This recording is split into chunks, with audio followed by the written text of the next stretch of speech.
என்ன பண்றீங்க?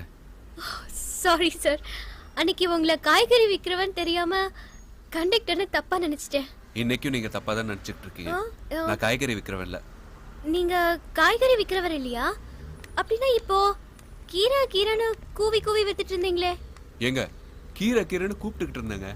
ஐயோ சாரி சாரி சார், நீங்க கூப்பிட்டது எனக்கு விற்கிற மாதிரி கேட்டுச்சு. உங்களை பின்னாடி இருந்து பார்த்தா காய்கறிக்கார மாதிரி தெரிஞ்சிச்சு.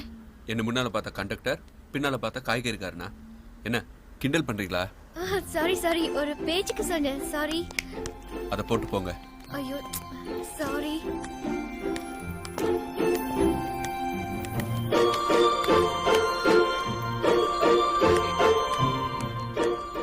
கலா, அன்னைக்கு பஸ்ல பார்த்த ஃபிகர் இல்ல, சோக்கு ஃபிகர் பா. ஆமா, நீ கண்டக்டர்ல தெளிவா சொல்லிட்டல. அது பரவாயில்லடா, இனி காய்கறி விற்கிறவன் நினைச்சிட்டா.